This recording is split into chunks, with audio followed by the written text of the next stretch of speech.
Hey everyone, welcome back to How to Be a Poser. Autumn is the season for homecoming, a chance to reconnect with friends and with family, which is at the forefront of this guy's mind perhaps. I'm talking about the Michael Myers 6-scale figure by Sideshow. Let's get started.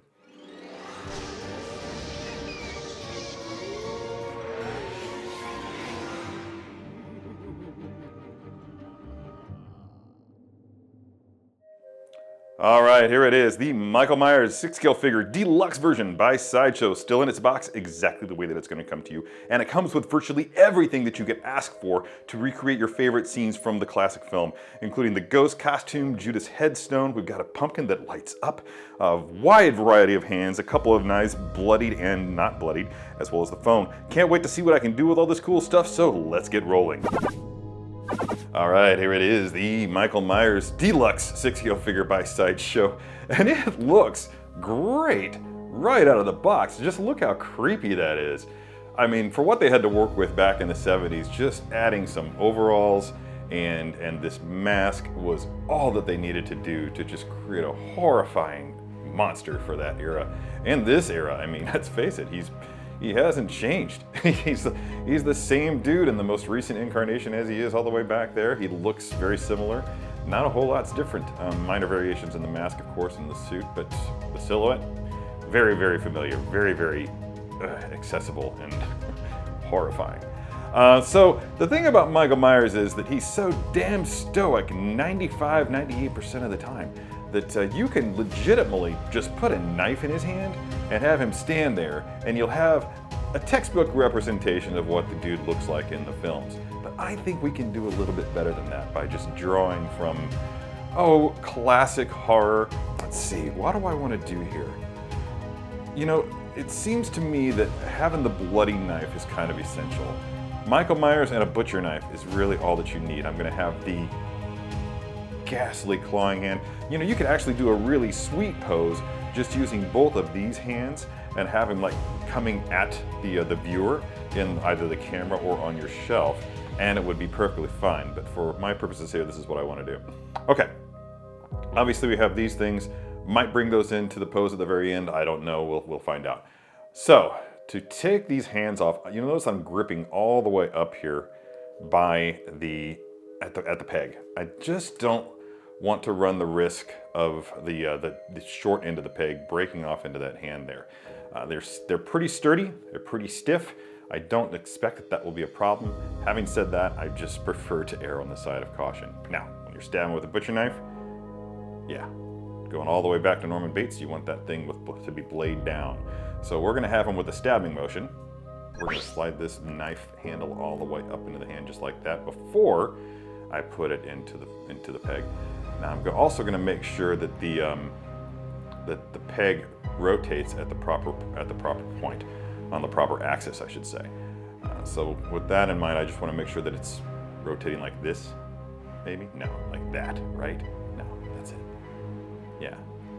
Yeah, I want that kind of rotation going on there for later on once I get his arm up. And yes, that's right. Spoiler alert, I am taking the arm up.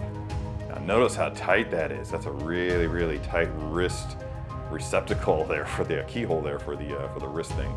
I just gripped that in a really tight fashion. I'm just going to take a quick look at this, and there appears to be there are no buttons on the sleeve to concern yourself with, so I'm not going to worry overly much about those.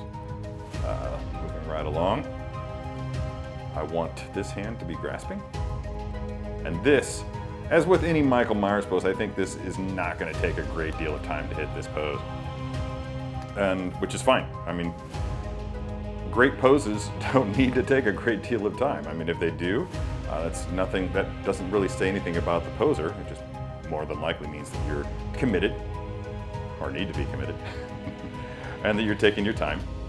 So notice I'm just starting with the reaching gesture first. I just want him kind of going like this, and because of the way that the hand is bent, I'm gonna kind of work on something like you would see in like a classic horror, like Universal era horror, with a lurching sort of a monster. I don't want him just kind of lunging, just like clumsy Michael Myers would be. I'm just gonna go with something just a little bit out of the ordinary here, something that not everybody may think of when they're hitting their pose. I want to try to do something a little bit different. Everybody can just go ahead and do what I'm doing right here and it's fine, but we're going to try to take this a little bit further and just have him kind of lurching. I'm trying to think of like a mummy sort of a figure, or maybe like a zombie. I don't know that Michael Myers is a zombie. He's definitely not a zombie at this point in his life. Did he take on some zombie-like characteristics? Yeah, for sure, over time. I mean, nobody gets up and walks away from some of the stuff that he has walked away from him in his serial killing career. All right, so I just want to try this. I don't know if the figure can break free of this limitation here or not. Let's just see. Okay, just get those feet slightly more than shoulder width apart here, you can see. And then we're gonna have him walking. Maybe. That might help more than anything does, yeah. Do we want the knife blade up or down? Up, definitely up, I'm thinking. So the posture is, like I said, the posture is intentionally not gonna be typical of Michael Myers. If you go to Google and just Google Michael Myers, in fact, Google Michael Myers art, and you're not gonna find a lot of people breaking from the norm in how he looks and how he's posed, either in two-dimensional art or three-dimensional art. In fact, if you just go online and Google Michael Myers, you're gonna get, more often than not, you're gonna get actually images of statues and 6-scale figures. It's crazy, right? But I just want to, yeah, there we go. Get a step forward with that right foot, get that left foot back, rotate that. And then do a torso twist, because you all know how much I love torso twists. And look how much that's twisting. That's just a mighty, mighty twist. I'm just trying to get that head tilting like he's really leaning into whoever it is that he's trying to kill there. Let's have him looking up more, because I think even with the fact, if you get in there, you can really see those eyes. So we'll have to maintain that eye line. Some people recently have called me out on the fact that I don't always maintain an eye line with the direction. And that's because typically when you're looking at these figures from a distance, you don't see those eyes, especially when they're inset into a mask like this. Or let's say we're talking about a stormtrooper with its helmet. You just don't see which direction the eyes are going. So you can just imagine, use your imagination to just kind of sense which direction that the eyes are going. Let's see, so I'm gonna have him slightly off balance here. He's striding forward, slightly off balance, and he's just lunging at it. He's off balance because he's throwing his weight into it. He's really gonna get all of his weight behind that stab. And I think we've got something really cool here. You can see it. You've probably seen Michael Myers do something like this in the films, but it's a flash and it's over just like that. So really cool. I just want to double check to make sure that I've got my knife in the right angle, and I think that it is.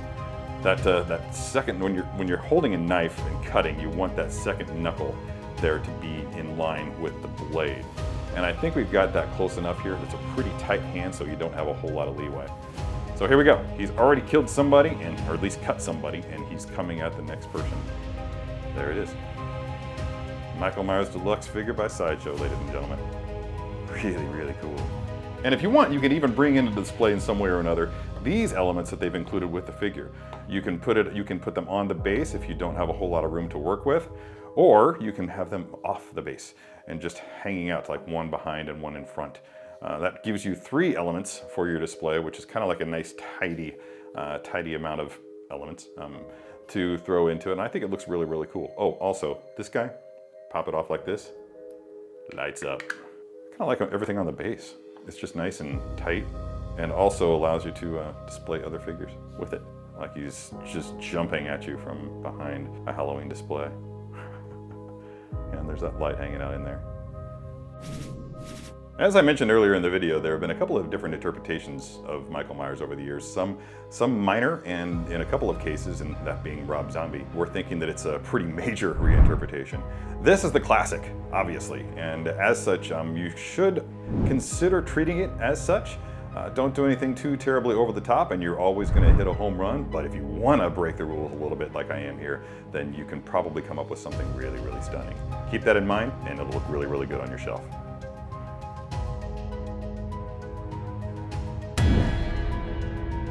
Be sure to subscribe by hitting the S icon on your screen and click the bell icon to be notified whenever a new video is posted.